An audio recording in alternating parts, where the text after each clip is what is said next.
This is The Fall Line. We are working on another unsolved case here in Georgia, the disappearance of Derek Evans Jr. in Valdosta back in 2020. But because his family, who brought us his case, is working on a new search effort that extends through September, we're pushing back our coverage of his case until our mid-season bonus release in October.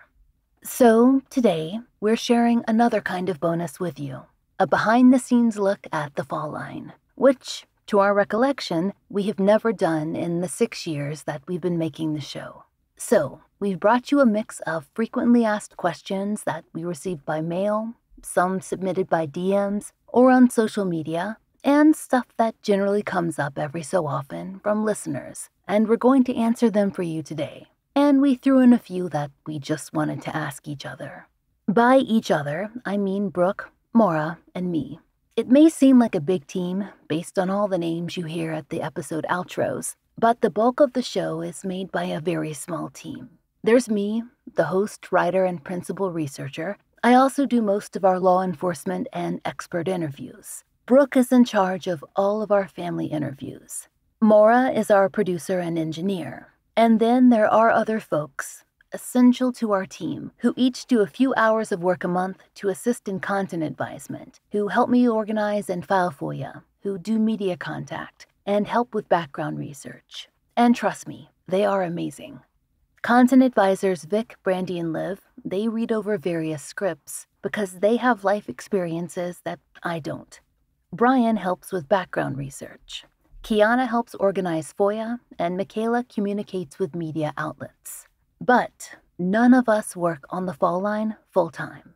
We all have a couple of jobs, so it's about the indiest operation you can imagine. Even when the show was on a network, we did everything ourselves, purchased all our equipment, paid for everything, from FOIA to production. We never had a budget or production assistance outside what we came up with on our own. We just want to say that we appreciate everyone sticking with us, as this show has grown and changed through the years. So we hope you enjoy this look behind the scenes. It's hard for us to believe that we've been at it this long. We're going to start by talking to Maura, who joined us in Season 5, so about 4 years ago now. We met her through a college friend who works in public radio. Brooke and I have known each other half our lives, since we met in college, and we both moved back to Atlanta after attending school in North Carolina. That's where a lot of my family lives, as an aside. Our college friend Bradley was working in public radio when we were in the market for production help, and he connected us with Maura, who was working at the station at the time. It was the perfect match for us, and she massively improved our sound quality. She has also gone back and remastered our earlier work, and she and I even started a second podcast together, One Strange Thing, back in 2020. So, Maura is the perfect person to talk about how the show is put together. We have a lot of different kinds of clips to deal with. In studio, or in our case, in closet recording, Zooms, phone calls, field recordings, archival tape, press conferences, and even FOIA audio recordings that need heavy restoration. So, I asked her some of your questions, and my questions, about the sound of the show. Okay, so Maura, what makes The Fall Line like a more complex show to put together from an engineering standpoint than a chat podcast or something like our other show, One Strange Thing? So it really comes down to the number of moving parts, and without going too intensively into the actual mechanics of mixing a show, because that's very difficult to explain auditorially, a chat show has two moving parts at its core. There's one person talking, and then there's another person talking. On One Strange Thing, it's even simpler because we just have you talking for the most part. Occasionally we'll have guest actors or other elements, but it truly is just that one cornerstone voice. On The Fall Line, we have many, many, many more moving parts because there's your narration, there's interview clips, which themselves contain both the guest that we have on and Brooke, or you, whoever has done the interviews. So nested within all of these elements are a bunch of different variables. They could sound like phone tape. They could sound like studio tape. They could be you recording in your closet. And then on top of that, it's a really sensitive topic often with the fall line. And so part of the responsibility that I feel in making this show is making sure that the music is chosen sensitively, that every single pause is treated like the editorial decision that it is. And each of those decisions have an outcome on the emotional tone of the story, whether listeners register each of those decisions or not. And of course, because there's a lot of people, everyone has different access to technology. So you're going to get a lot of different tape quality. It might be Zoom, it might be the phone, what have you. So how do you handle that variation in tape quality that you get from us and then blend that into one single cohesive show? I think the thing that I have realized is that you have to, at one point, give it up and realize that it's not going to be a cohesive sound.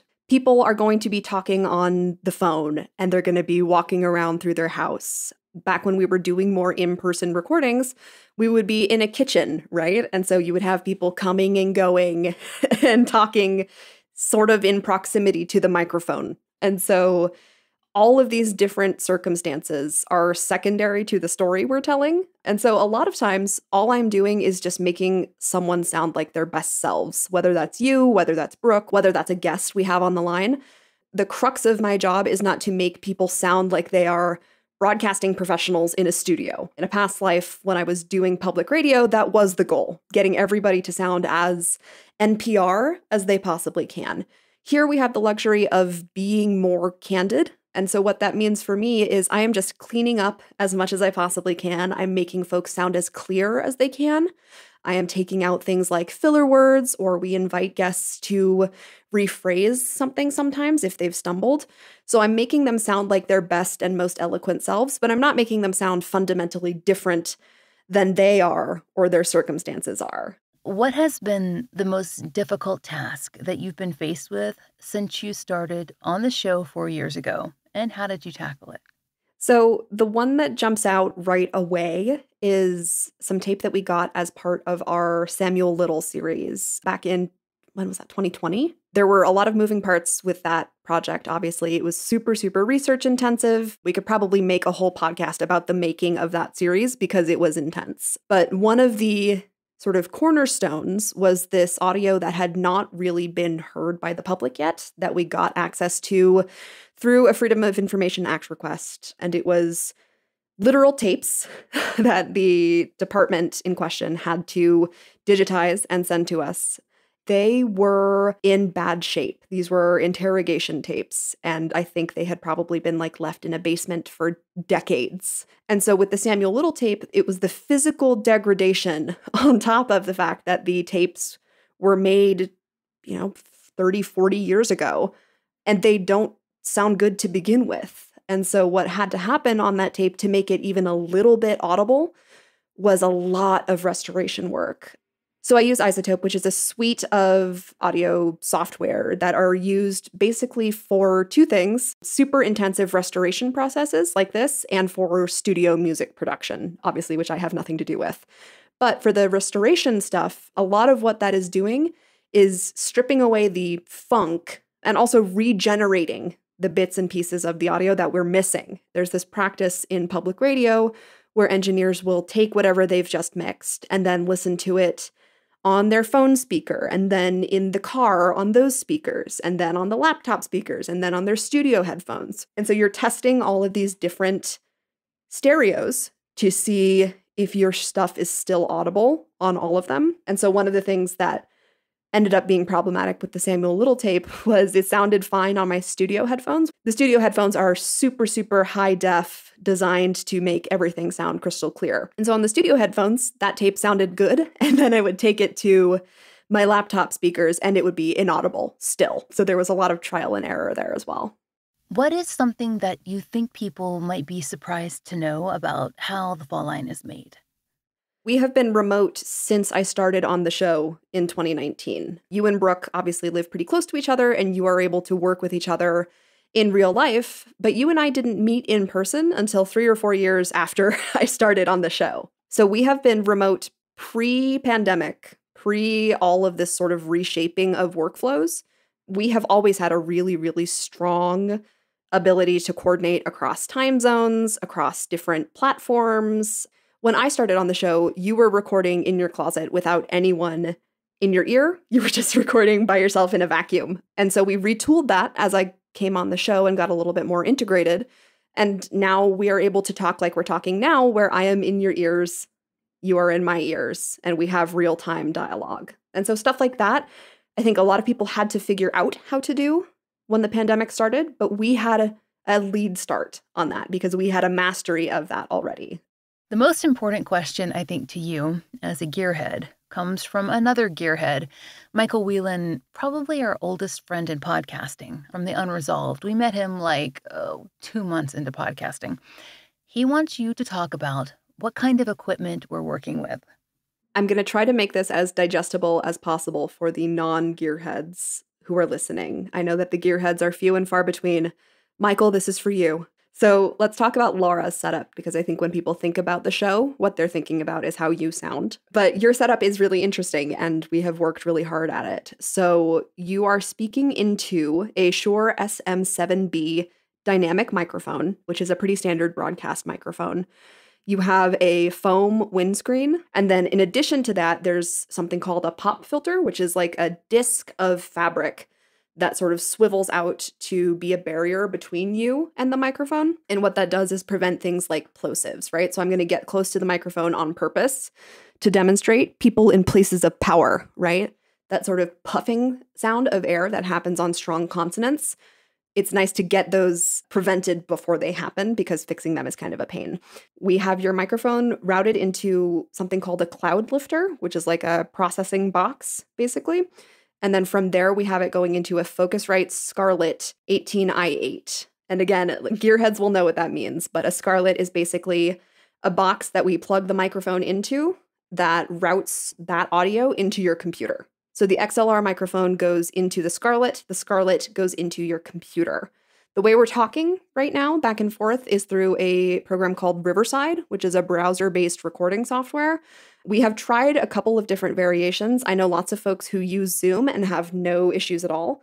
But the thing about Riverside that I have found really, really nice is that it's not recording the audio that is being received like Zoom, right? So everybody sounds kind of crappy on Zoom. But Riverside is recording you in situ. So before your audio even gets fed out to my ears, Riverside is recording it on your end. So it sounds as good as it possibly can. The quirk there is that I can't hear it as well as it's being recorded. And so sometimes there was recently an episode where you were in the middle of a thunderstorm and I couldn't hear that when we were talking on Riverside. And then I opened the file later and was like, oh, okay. But Riverside means that we get the best possible audio file. We have tried a bunch of different sites, and Riverside is the one we like the best so far. So that is what we use. It's a paid service, but there's also a free version. So we are really enjoying Riverside. Simultaneously, the way that we are able to hear each other is through headphones. And your headphones were a recommendation from me. These are the headphones that I have used since the very first job I had in public radio. They're Sony Dynamic Stereo headphones. I think it's the 7516 model.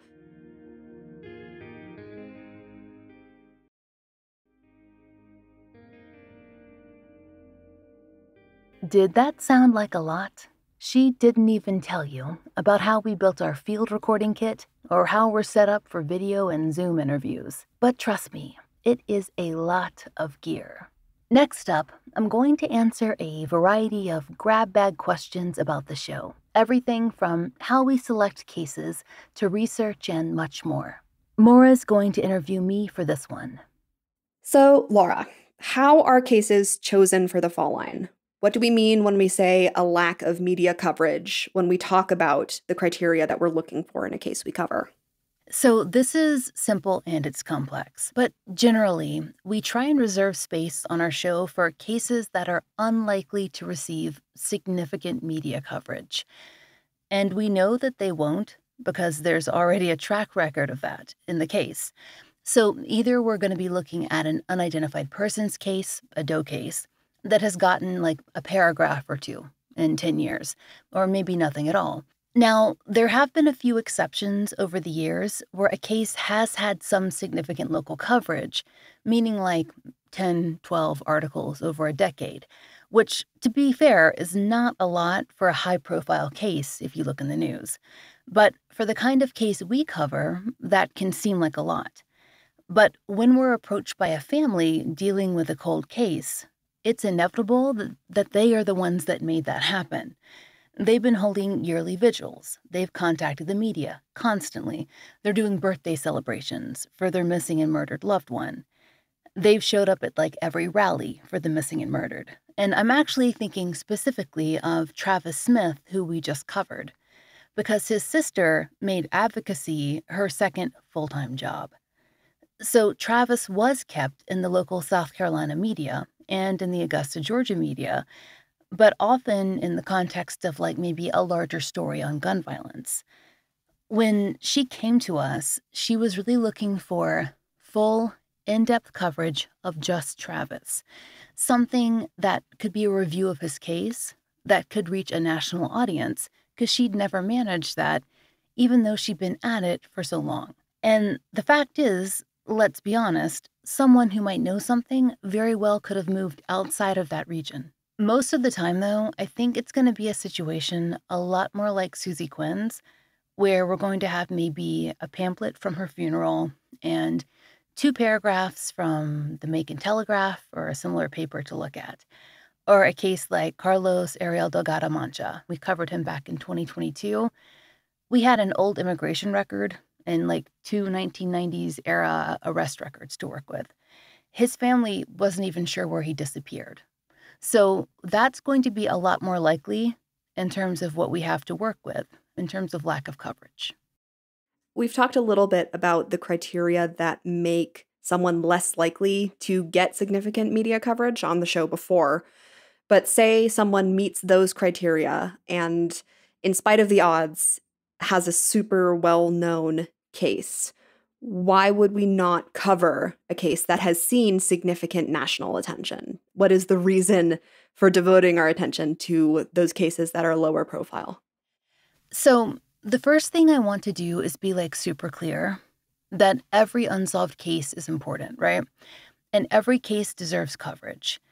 And I mean the cases that already have a lot of coverage too. They don't need to stop having coverage just because they've had a lot of coverage. What we need to do is lean into our strengths, and we all have different strengths. In our case, we look specifically at the cases that are least likely to get coverage because of our specific skill sets. We're good at archival research. We're good at primary research.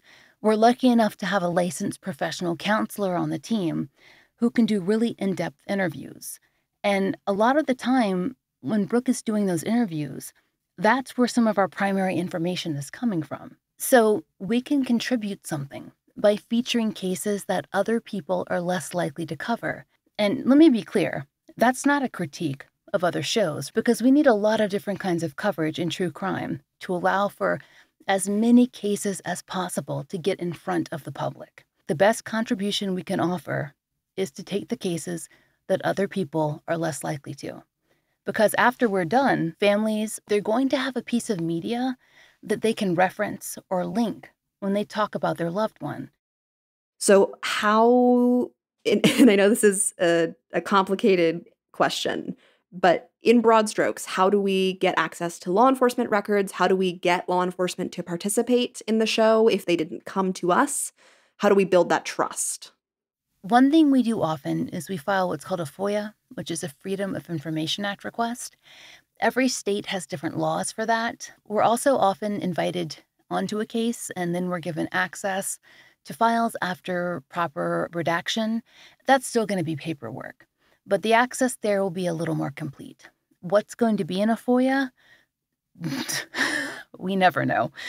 A standard FOIA might have a single page of an incident report that says basically this person is missing, or we might get hundreds of pages.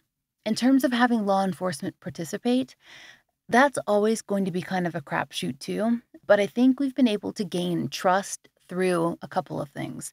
One is time, just time. Two is a recognition of our in-depth reporting. and the fact that we're fair. If good work is done, we'll say good work is done. If there's an issue, we'll say there's an issue. But the reporting is accurate to the best of our ability. And at this point, because we've been working with so many agencies, there's a lot of press that covers that. They can listen to dozens of other law enforcement agencies interviewing with us, and they can see, what that participation has meant. But sometimes we get turned down flat. We just had a string of that. No FOIA results, no interviews. But we can still cover a case. As for experts are like a whole different ballgame. I have a lot of connections that I've made over the last 6 years or so with scientists. Those colleagues are kind enough to connect me with other experts who can advise on particular topics. So I want to return to this concept of getting a case file, because I think people are often really excited about that and excited by what that means. But let's talk a little bit about what a cold case actually entails, right? Because sometimes a cold case means that there has been a lot of legwork, and sometimes a cold case means that there is very, very little to go off. It really comes down to when all leads have been exhausted. That's the real definition. Some of these cases that we're looking at for a forthcoming season, it's noted pretty immediately that there's nothing else to go on. Yeah. So if it's, dating back to the 70s or 80s, and then someone else will come back and pick it up later, and do some more work on it. But some cases, honestly, have not been investigated much at all. And so they went cold, practically speaking, almost immediately because of that. In other cases, they were investigated honestly and thoroughly, but there was still almost no information. Because ultimately, no matter how hard someone's working, they are going to eventually hit that dead end. And the case file is going to sit until there's a lead, or a new detective takes it on and starts from the very beginning. And that's what Detective Matthew Filter does, who's on our show quite a bit. And his investigation, is very active. But the leads he's looking at, those are going to be 35, 40 years old. So in a situation like that, yes, he's working a cold case, but he's hoping to revive it and find new active leads. So we've talked about case files and what those look like. When we're assembling an episode, we have that material to work with. What else are we doing to flesh out the content of an episode? So say we're working a case where, like Sebastian Pasquale, where there is very minimal, if any, media coverage and a pretty small case file. What do we do from there? Well, we always start with the same process. Brian or I, or sometimes both of us, we tag team, we'll see what we can dig up. And that's going to be in a few different places. That's going to be like archival news sites, census, ancestry records, death records, Social Security, there's all kinds of records. Immigration records. Immigration records, yeah. Yep, everywhere. We check court records, arrest records, and the like. I check to see if there are newspapers that are not on newspapers.com that have their own subscriptions that I'm going to need to apply for the day and make sure to cancel so they don't overcharge me. And I also check to see if there are out-of-print newspapers from the area that could have covered the case. And I use the Library of Congress to do that. And then I plan on trying to get a copy of those articles if they exist, so I can order microfiche or microfilm. A lot of times, though, I will just talk to a reference librarian about getting a copy. We're going to be looking at similar crimes, demographics, who lives there, what is the major production of the town, what do people live on, what did they do. Even if a case did not get coverage, the disappearance or the murder, it occurred in context, right? Place, time, family. There's still information that is waiting for us. So how many cases that we cover are brought to us by families, people using the submission form in our show notes that we talk about at the end of every episode, versus cases that we find over the course of our own research? So that really depends. A lot of them are brought to us by community advocates, especially Carolyn DeFord. She's who connects us to pretty much all our MMIP cases and those families who are seeking coverage. Some families find us through our friends like Renetta at WJBF, or through other families who've been on the show, through simple searches online, or they're recommended in online groups to come find us. That happens a lot on Facebook. So I think we reach out a lot less than we used to. I think most families find us now. And so, start to finish, how long does it take for an episode to go from an idea to a finished product? And again, this is sort of a complicated question, and you and I are probably both smiling because it can really, truly depend. So it's different for every episode or series. The minimum, I think you'll agree with me, is probably a few months.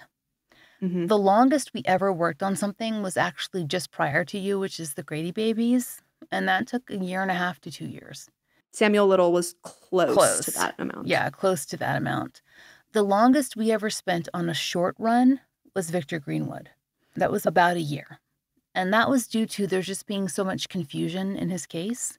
And so, on that note, let's talk about what happens when, for whatever reason, we have to shelve an episode or series. So we literally just did this because we were working on an MMIW case for a standalone season that suddenly had a major revelation occur. And it was one that really shook up family members. So we decided to halt production until a time when or if they felt like they would want to move forward ultimately with that. And we, had one of the biggest FOIAs we'd ever gotten at that time. But ultimately, the show was not about having a giant FOIA. It's not about having a complex topic. It's designed to serve the case, so it needs to stay that way. Or sometimes we just need to delay something just a little. For instance, in Derek Evans Jr.'s case in Valdosta, his family needed to go on 2 searches, and it was important to his mom that we cover his case, but she really wanted us to hold off until they finished the second search. He was supposed to be in this series. Thematically, it made sense, but it was more important than maintaining theme for us to put that off. So we switched what would be our bonus episode, which is this one, and what will go in that bonus slot in October is his story because that better serves his family. So, say we have a case that we've already covered, and then there is a revelatory break in the case, an arrest, a new piece of information, some sort of development that happens after we have covered a case. When do we do updates? When are we going to get more updates on the cases we've covered? If there is like a major update, we try really hard to put it at the top of an episode that's coming out, announce it on social media, but we try to gather updates about once a year into a single episode. In the past year or so, there have been some serious updates, which has been really wonderful. So I think right now we're looking at an updates episode that will probably be out in January of 2024. And so we've talked a little bit about episodes coming out in October or in January of next year. We have changed the structure of the show relatively recently and returned to a format that we used to use but had abandoned for a little bit. So why did we change back to a seasonal format? Because I like them. Because I would say that we are an extremely in-depth show. And we're often working with very little to tell you a lot, which takes a lot of time. And we like to have that time. So you, at the time of this recording, have a book coming out in about a month. Lay Them to Rest from Hachette Books. And I think you probably get peppered with this question all the time. So let's address it here. Is the book about the podcast? Is this a Fall Line spinoff? No, it is not. It is not at all about the podcast. The podcast does get mentioned in the prologue, but that's knocked out in about 2 pages. I spend a lot of my time working on unidentified person cases, DOE cases.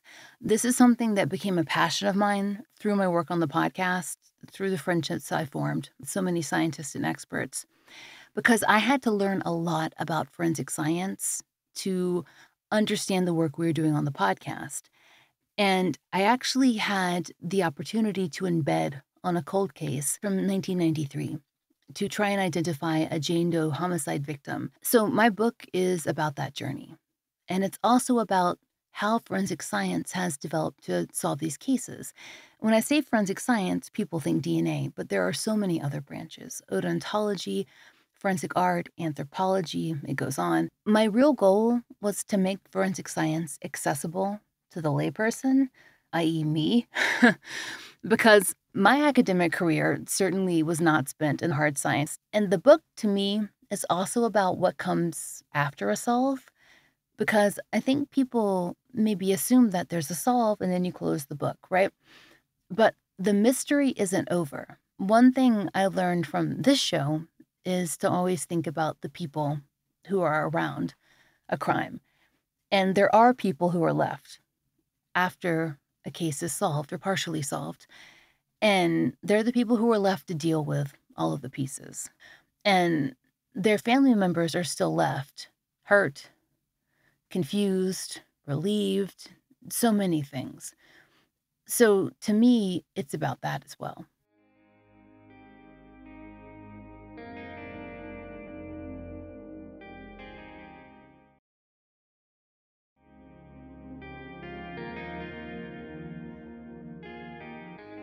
For our final Q&A section, I'm going to talk to Brooke about what is, in my opinion, the most important part of the show, the family and friend interviews.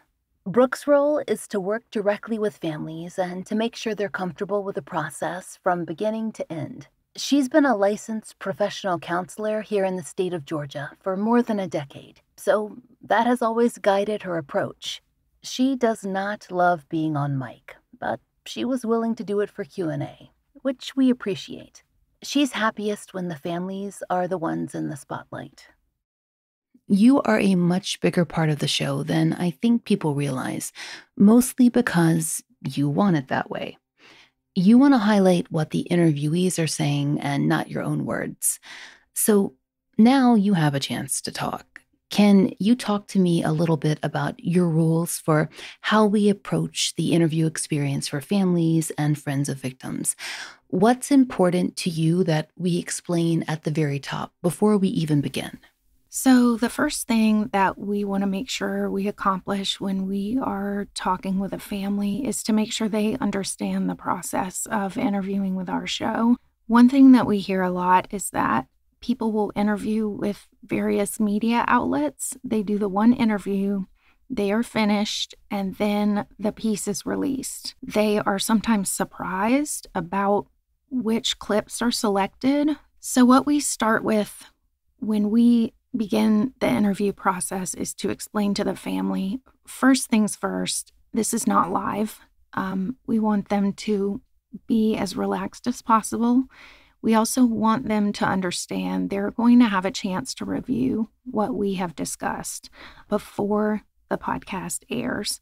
So not only will we send them a transcript through email that they will go through, and if they feel like they regret anything they said or they decide they would not like part of that aired, they go ahead and strike from the record anything they're uncomfortable with.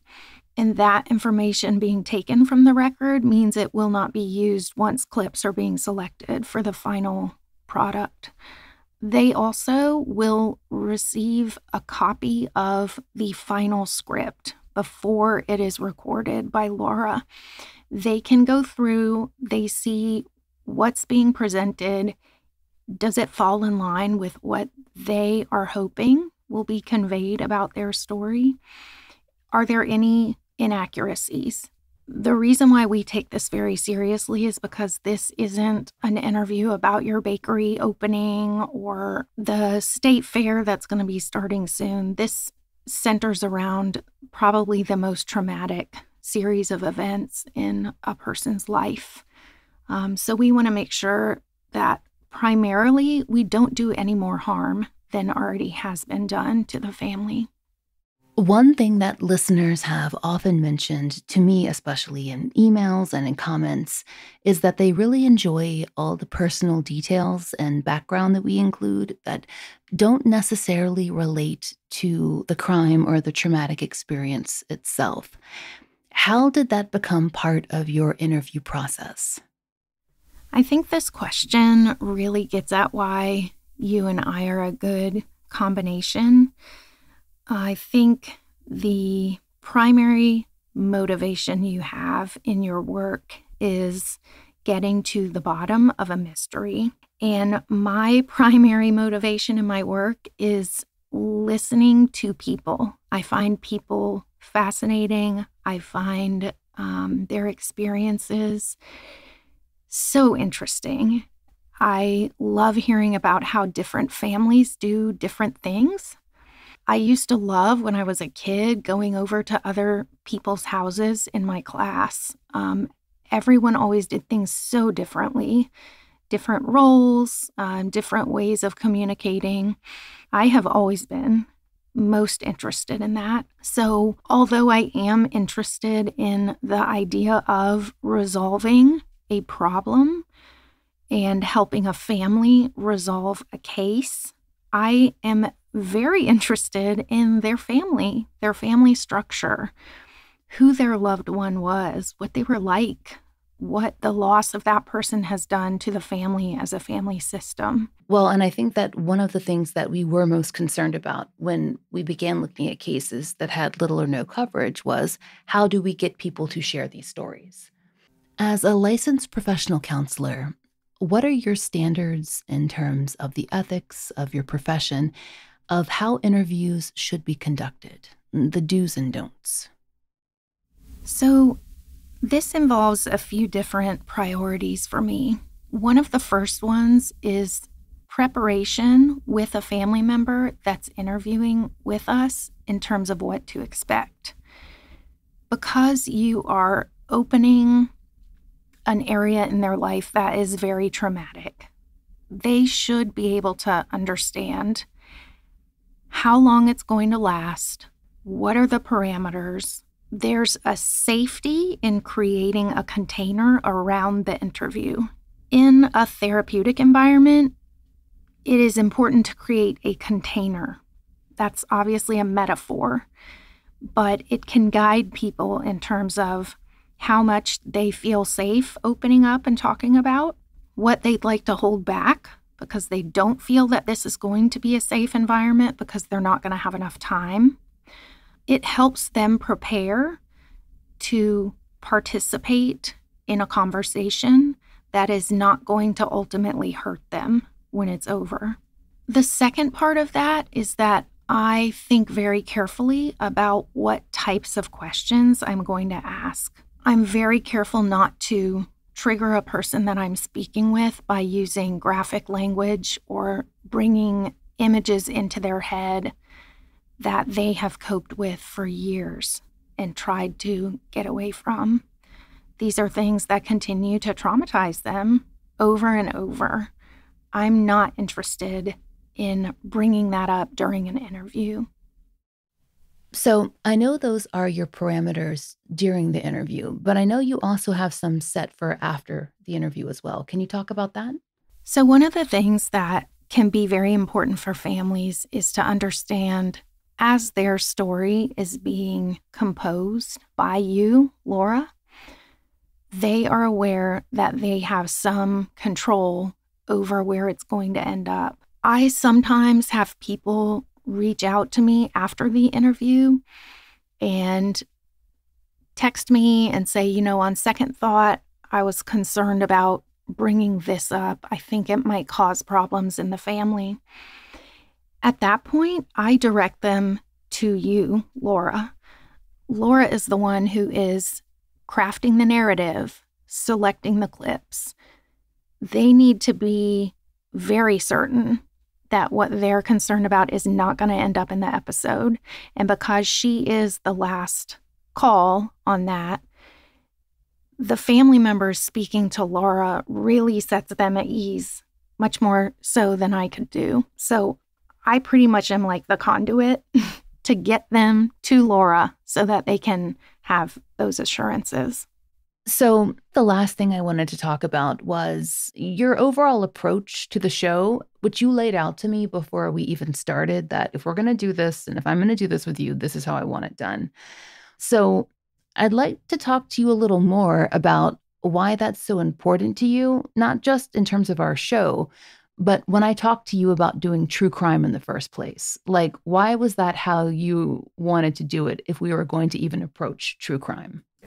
So at the heart of my understanding of our participation in the show is a recognition that Just because we have microphones and you have writing skills and I have therapeutic skills doesn't mean that we have more wisdom than the families that we're working with. The complexity of that setup is something that we think about a lot. We are providing a place where families can tell their stories, but once this podcast airs, advertisements are played on the podcast, money is generated, and it comes to us. So at that point, we have to decide what to do about that money. So we have been very intentional about what we do with that money when it does come back to us, in terms of how that money can benefit the families, how the money can be channeled into therapy funds for people who have worked with us, billboard funds to raise awareness in their cases, donations to nonprofits that directly help these families get the resources they need to continue the work. So when you came to me with these ideas and said, we need to have a therapy fund, we should begin a billboard fund, we did. And our listeners were there to support it. So I think that just became a core part of our show. And I'm glad it's remained that way for 6 years.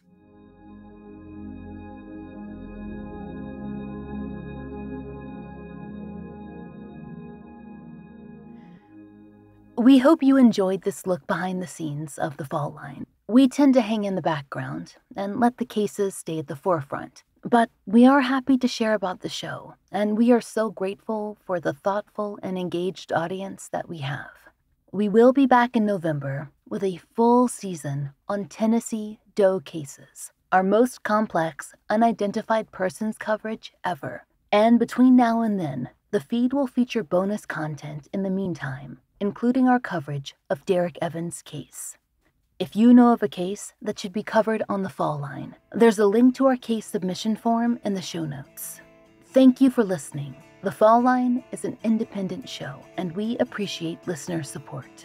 If you try out the products we advertise, please use our sponsor codes. It really does help. And please take a moment to rate and review our show in your podcast app of choice. If you're interested in pre-ordering my book, Lay Them to Rest, it's out really soon, this October 17th. Pre-ordering the book is a big factor in its success, so I appreciate it. If you pre-order the book, there are opportunities to gain access to exclusive bonus material, like a full-length podcast episode covering a cold case that is briefly touched on in the book, and a book release Zoom hangout with special guest Josh Hallmark. We'll be discussing our experiences working on Doe cases. You can find details on getting your bonuses by following the link in the show notes. If you already pre-ordered, no problem. You are eligible too. Follow the link to Hachette's website in our show notes. And if you'd like to support the show and the stories we cover, join us on Patreon or Apple Premium. 100% of our Patreon and Apple Premium earnings go toward the Family Therapy Fund, which is supporting therapy for families who have appeared on the show. On Patreon, you get early release, ad-free versions of our regular episodes for $5 a month. If you prefer Apple Premium, you can subscribe there as well. The Fall Line is written, hosted, and researched by Laura Norton, with additional assistance by Brian Waters, Kiana Burgess, and Michaela Morrow. Interviews by Brooke Hargrove. Produced, engineered, and scored by Maura Curry. Content advisement by Brandy C. Williams, Liv Fallon, and Vic Kennedy. And, as always, our most special thanks to Liz Lipka.